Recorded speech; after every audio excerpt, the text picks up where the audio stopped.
14일 앞으로 다가온 4.10 총선, 우리 지역엔 어떤 인물들이 출사표를 내고 유권자들을 만나고 있을까요? 오늘은 인천 서구갑에서 3선에 도전하는 김교흥 더불어민주당 의원과 이야기 나눠보겠습니다. 의원님 어서 오십시오. 예, 안녕하십니까. 네, 안녕하세요.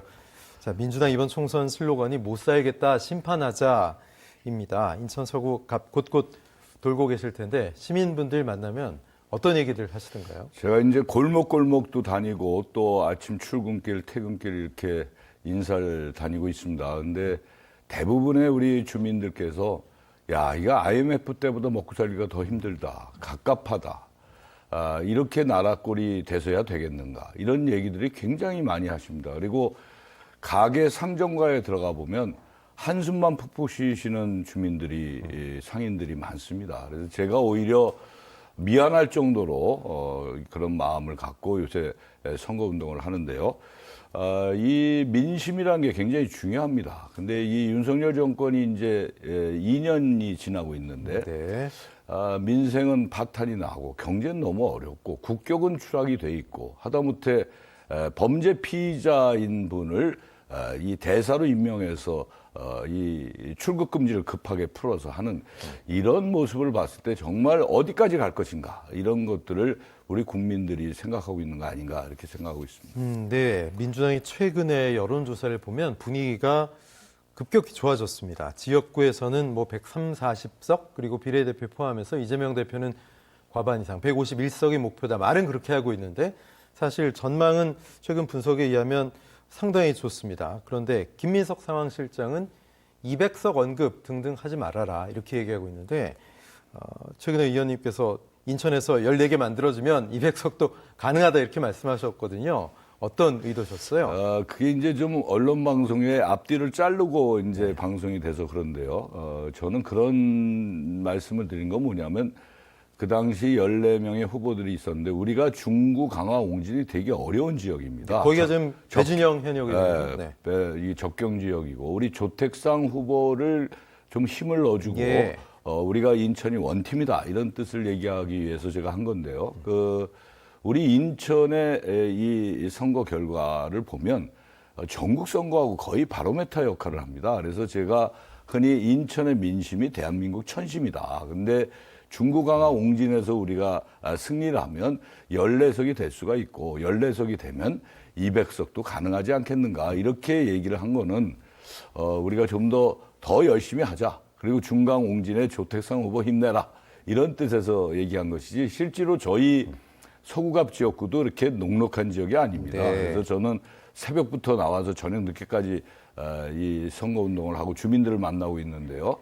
그런 뜻으로 한 게 아니고 정말 더 절절히 우리가 열심히 해서 이 선거에 임하자 이런 뜻으로 말씀드린 겁니다. 지난 20일에 이재명 대표가 인천에서 서구 정서진 중앙시장에서 14분의 인천 후보들을 한자리에 모아서 총선 승리를 다짐했습니다. 현장 분위기 좀 전해주시죠. 그때 14분의 후보들이 다 저희 중앙 정서진에 왔습니다. 그래서 대표와 함께 이제 시장을 들어갔는데 뭐 상인들도 대표하고 악수하려고 뭐 하실 말씀이 있다고 얘기도 하고 사진도 찍고 또 이 이제 장을 보러 온 우리 지역의 주민들도 서로 똑같은 상황이었어요. 그래서 굉장히 우리 주민들이나 상인들이 저희들에게 할 얘기도 많고 또 열렬하게 환영도 하고 그런 아주 감동적인 부분들이 너무나 많았습니다. 그래서 더더욱 저희들이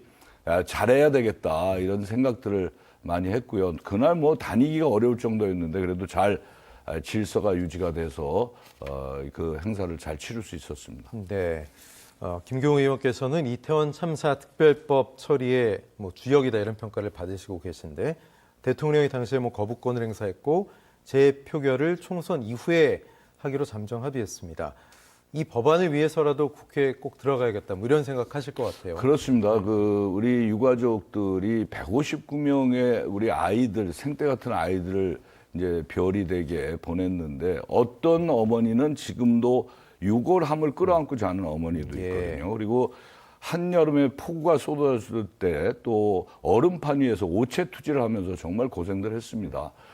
제가 윤석열 대통령이 10월 30일 날 우리 시정연설하러 왔을 때 제가 강력하게 요청을 했습니다. 이태원 참사 특별법 통과시켜달라. 그리고 유가족들의 손을 좀 꼭 좀 잡아달라. 위로를 해줘라. 이런 얘기를 했는데 결국은 거부권 행사를 했습니다. 그리고 사실은 그 이태원 참사 특별법이 많은 부분의 여당의 얘기를 수용해서 수정된 법입니다. 예를 들면 특검법 요청도 없앴고요. 유가족이 추천하는 특별조사위원들도 다 뺐습니다. 그리고 진상규명을 위한 그 조사 특위도 선거 이후에 하기로 했습니다. 그러니까 이게 정쟁에 이용되는 게 아니거든요. 근데 제가 보기에는 그 이태원 참사의 진실이 규명되는 것을 뭔가 두려워한 게 아닌가 이런 생각이 듭니다. 무조건 보상만 하겠다고 하는데 보상도 진실이 규명돼야 거기에 맞게 보상이 되는 거 아니겠습니까? 그래서 이번 22대 국회의원 선거에서 저희들이 정말 선전해서 반드시 이태원 참사 특별법을 재의결할 수 있게끔 최선의 노력을 다하도록 하겠습니다. 네. 자, 인천 서구 갑 지역인데 맞대결 후보가 국민의힘 한동훈 위원장의 영입 1호죠. 박상수 변호사입니다. 현역대 신인의 프레임을 만들고 있습니다. 그쪽에서 어떤 전략으로 임하실 계획이십니까? 뭐 박상수 후보가 열심히 하시고 젊은 패기도 있고 좋은 후보인 것 같습니다. 근데 이제 우리 인천 서구는 너무나 커다란 현안 문제들이 많거든요. 네. 대형 프로젝트들이 많은데 지금 이제 이 출마를 하셔서 당선이 된다고 하더라도 참 쉽지 않은 과제들이 많이 놓여져 있습니다. 저는 그동안에 몇 번 실패를 했지 않습니까? 그래도 이 지역을 지키면서 우리 주민들의 손을 잡고 골목골목을 다니고 이 대형 사업들을 하나하나씩 제가 점검도 하고 그래서 이번에 국회에 들어가서 대형 사업도 10년 이상들 해묵은 과제들을 거의 다 풀어냈습니다. 그래서 이제 3선이 되면 더 힘과 또 이 일을 실행할 수 있는 실행력이 더 커지기 때문에 우리 지역의 현안 문제를 잘 풀어낼 수 있다. 그래서 저는 또 우리 서구에서 아이들을 낳고 키우고 신혼살림을 하면서 계속 지켜왔는데 박상수 후보가 젊은 시절 학창 시절은 이제 이 서구에 있었지만 그동안에 강남 3구에서 사시다가 이제 내려온 분이기 때문에 지역을 과연 얼마나 아실까라는 부분들에 대해서 한번 생각해 볼 필요가 있다 이렇게 생각하고 있습니다. 네, 선거 홍보물을 보니까 시작도 김교흥, 마무리도 김교흥 어떤 의미일까요? 아까도 말씀드렸지만 저희 지역의 현안 문제가 아주 굉장히 큰 사업들이 많습니다. 네. 또 10년 이상 안 됐던 이 부분들이 많죠. 인천대로 지하화에 네. 지상에 공원 만들고 그리고 GTX D2 노선들 또 신월 IC부터 청라까지 오는 지하 고속도로 문제라든가 이런 커다란 현안 문제들을 제가 지난 3년 만에 거의 문제의 실타래를 풀어냈거든요. 그래서 시작도 김경희가 했고 이 마무리 결실도 김경희가 하고 싶다. 그래서 우리 서구갑의 원도심에 활력을 불어넣고 싶다. 이런 뜻에서 말씀드린 겁니다. 출마 선언문을 보면 지난 4년간 인천 서구가 얼마나 달라졌는지 짚어주셨습니다. 김경우 의원에게는 인천 지역의 국회의원 가운데 법안 통과 1위라는 좀 영예로운 그런 기록도 있고요. 소개하고 싶은 지난 4년간의 의정 성과 앞서 잠시 말씀하셨는데 어떤 게 있을까요? 인천대로 지하가 10년 동안 잘 안 풀렸던 걸 행정적으로 제가 다 풀어내서 국토부, 기재부, 행안부 마지막 투융자 심의까지 통과가 돼서 어렵게 요번에 설계비 30억을 국비를 확보했습니다. 네. GTX D 노선, E 노선도 그동안에 국토위에 있으면서 계속 추진했던 것이 요번에 이제 확정이 돼서 이제 예탄을 면제하는 일이 좀 남아있죠, 앞으로. 그리고 또 9호선하고 공항철도의 직결 문제. 이것 때문에 제가 서울시장과 인천시장을 계속 얘기를 해가지고 결국은 그걸 풀어냈습니다. 그리고 지역사랑 상품권도 정부에서는 거의 제로로 올라온 것을 저희 행안위에서 7,050억을 그대로 반영했고 네. 예결위에서 3,000억으로 이제 확정이 됐는데요. 이런 것들과 더 중요한 거는 서구에 이제 발전소들이 많은데 발전소 주변 지원에 관한 특별법을 제가 개정을 해서 네. 매년 인천시로 97억에서 98억 가던 것이 이제 서구로 온전히 확보를 할 수 있었다는 것은 굉장히 중요한 의미가 있고요. 인천의 행정체제 개편을 하는데 주무상임위가 저희 행안위입니다.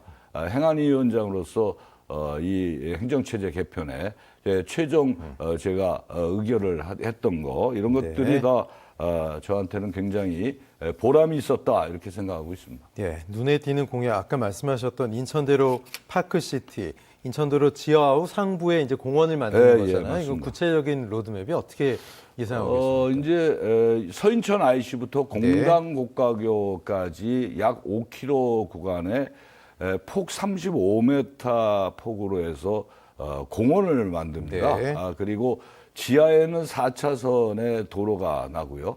지상에 공원 옆에 2차선, 2차선씩 나는데 이 지상의 2차선은 시속 50km 미만으로 저속으로 가서 소음을 유발하지 않게끔 하는 것이고요.